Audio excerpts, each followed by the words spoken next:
안녕하십니까, 정동근입니다. 오늘은 집의 평면에서 각실을 어떻게 배치를 해야 되는지 집의 구조에 대해서 한번 알아보겠습니다.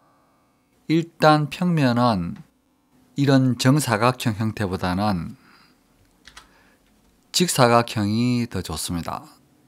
이렇게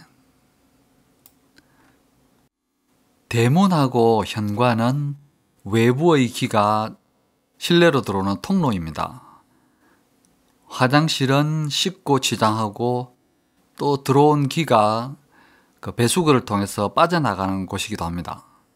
주방하고 식당은 음식을 만들고 먹는 곳입니다. 안방은 잠을 자고 또 에너지를 충전하는 곳입니다. 거실은 가족이 모이고 화목을 상징하는 자리입니다. 이렇게 집은 각기 다른 에너지를 가지고 있지만은 서로 유기적으로 연결되어서 하나의 어떤 특색 있는 분위기를 만들어냅니다. 편하다, 아늑하다, 썰렁하다, 불편하다, 불안하다.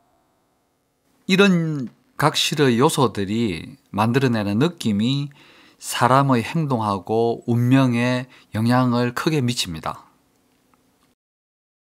자, 이렇게 네모 반듯한 직사각형 평면에서 가운데다가 이렇게 선을 그어 보겠습니다. 선을 그으면은 현관이 만약에 이쪽에 있다고 가정을 한다면은 현관하고 가까운 쪽이 양이 되고 그 반대편이 음이 됩니다. 현관은 사람의 입과 같은 곳입니다. 외부의 에너지가 집 안으로 들어오는 최초의 통로입니다. 현관이 있는 쪽이 앞이고 그 반대편 안쪽이 건물의 뒤가 됩니다. 어떤 집이나 건물이나 입구하고 그 주변의 모양이 집 안으로 들어오는 기의 양과 질을 결정을 합니다. 길가에서 대문은 잘 보여야 되고 또 대문에서 현관이 또 잘 보여야 됩니다. 현관이 집의 어느 쪽에 있더라도 현관이 집 안으로 이렇게 들어온 것처럼 보이거나 또 실제로 들어온다면은 식구들의 기가 위축이 됩니다. 이렇게 되면은 수입이 줄어들고 또 사업이나 진로에 악영향을 미칩니다. 그리고 현관에서 화장실이나 안방이 바로 보이는 것은 좋지가 않습니다. 중심선을 이렇게 잡으면은 역시 현관하고 가까운 쪽이 양이 되고 또 안쪽이 음이 됩니다. 근데 창문이 이렇게 이쪽에 많으면은 건물의 앞뒤는 바뀌지가 않습니다. 이번에는 거실을 한번 보겠습니다. 거실은 가족들의 화목을 위해서 중요한 장소입니다. 힘들게 바깥 일을 마치고 집으로 돌아왔을 때 현관 가까이 거실이 보이면은 편하고 아늑하고 또 환영받는 기분이 들게 됩니다. 만약에 거실이 집의 안쪽에 안쪽에 좁은 복도를 헤쳐나간 후에 있다면은 가족 간의 여사는 단절되고 또 서로 다툴 가능성이 높습니다. 거실은 집의 앞쪽이나 중앙 부근이 좋습니다. 거실에서 이제 소파나 이렇게 가구 배치를 할 때 사람이 다니는 길목은 피하고 주변에 있는 그 방하고 통로를 잘 살펴서 배치를 해야 됩니다. 자, 다음은 안방입니다.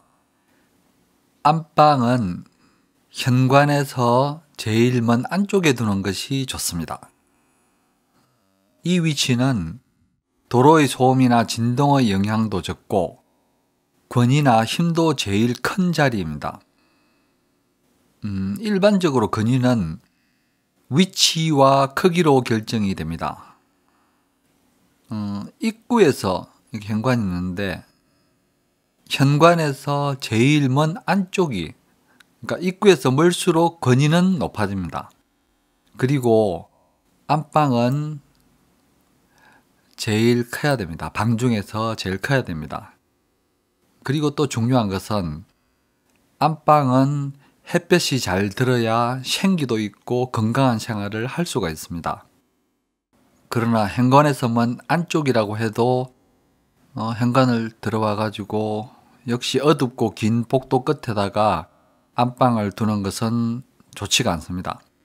현관, 넓은 거실, 그리고 거실의 면에 있는 안방, 이런 구조가 좋습니다.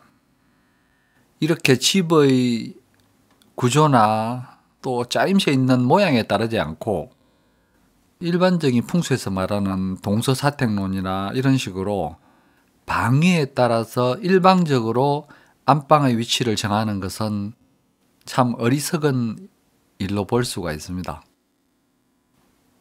다음은 화장실에 대해서 한번 알아보겠습니다. 화장실을 다루기 전에 집의 중앙부에 대해서 먼저 말씀을 드리겠습니다. 가로 세로 선을 이렇게 그어서 중앙부를 찾았습니다. 집의 중앙은 수레의 축하고 같습니다. 무슨 말이냐면은, 자, 이렇게 수레가 있으면은 가운데 축이 있지 않습니까? 이 축은 주변의 모든 에너지나 기운들을 돌리는 원동력이고 중심이 됩니다. 그렇기 때문에 집의 중앙부는 밝고 개방적인 것이 좋습니다.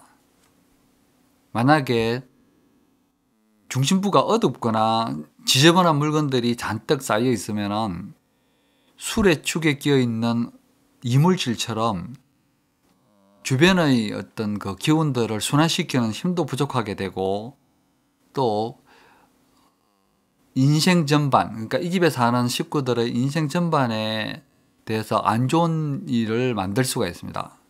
그러니까 인생 전반을 좀 침체시킬 수가 있다고 보시면 됩니다. 그렇기 때문에 중앙부는 넓고 밝은 거실의 면에 있는 것이 제일 좋습니다. 자, 이제 그걸 이해를 하신다면 이렇게 화장실이 집의 중심부에 있다. 화장실은 배수구가 있습니다. 배수구가 있으니까 그 배수구를 통해서 물이 빠져나갑니다. 그리고 특히 화장실의 배수구를 통해서 수레의 축의 어떤 그 원동력, 중심되는 기운조차도 화장실의 배수구를 통해서 빠져나갈 수가 있습니다. 그리고 또 다른 의미로 집 중앙에 있는 화장실은 화장실의 악취하고 불결한 느낌을 쉽게 사방으로 퍼뜨릴 수가 있습니다. 그래서 화장실은 아주 특별한 경우가 있다고 하더라도 집의 중심부에다 두는 것은 좋지가 않습니다. 안방 화장실은 안방 옆에 이렇게 두고, 그 다음에 이제 보통 30평대 이상이면 화장실이 2개가 되는데, 다른 화장실은 현관하고 가까운 쪽에다가 이렇게 두면 됩니다. 그런데 현관 쪽에 있는 화장실은 현관문을 열고 이렇게 안으로 들어왔을 때 현관에서 화장실 문이 일직선이거나 가깝거나 또 화장실 문이 바로 보이는 것은 썩 좋지가 않습니다. 풍수에서 물은 재물이나 돈을 상징을 합니다. 그런데 부엌하고 식당은 그 집안의 부를 상징합니다. 돈하고 부는 좀 비슷해 보이지만은 개념은 차이가 좀 많습니다. 현대주택에서 식탁이 있는 식당은 부엌 바로 옆에 붙어 있습니다. 부엌에는 음식을 조리하는 화구가 있지 않습니까? 가스레인지라든지 전기레인지, 전기 인덕션이라든지 이런 것들이 많은데, 이 화구 자체가 대단한 힘을 가지고 있습니다. 이런 화구의 힘하고 이런 화구의 에너지하고 집 중심에 있는 역동적인 에너지가 서로 겹치는 것은 좋지가 않습니다. 그리고 주방이 이렇게 현관하고 너무 가까우면은 재정 상태도 나빠지고 건강도 나빠집니다. 주방이 가지고 있는 부의 기운이 현관문을 통해서 쉽게 바깥으로 빠져나갈 수가 있습니다. 그리고 또 집에 들어오자마자 식구들이 주방을 보면서 과도한 식탐에 빠지게 됩니다. 주방은 집 중심은 피하고 또 현관하고 가까운 곳도 피하고 중심에서 약간 안쪽에 있는 것이 좋습니다. 자, 아이방입니다. 아이방은 현관하고 가까운 집의 앞쪽에 있는 것이 좋습니다. 만약에 이 아이방을 안방보다 안쪽에 이렇게 두면은 아이들이 오히려 상전 노릇을 할 수도 있습니다. 그리고 또 이 집에 손님이 왔을 때 아이방에서 잠을 자게 되는데 이 아이방이 또 안쪽에 있으면은 그 손님이 집에 가려는 생각조차 안 할 수도 있습니다. 일반적으로 우리는 동서사택론에 따라서 기계적으로 각실의 위치나 방위를 결정하는 것을 풍수라고 생각합니다. 오늘 제가 말씀드린 것은 주로 미국이나 서양식 풍수에서 사용하는 방법인데 조화나 짜임새, 집과 주변 생김새의 측면에서 보면은 이런 방식이 더 합리적일 수 있습니다. 그렇다고 하더라도 집을 설계하는 것은 실로 수많은 방법과 가지수가 있습니다.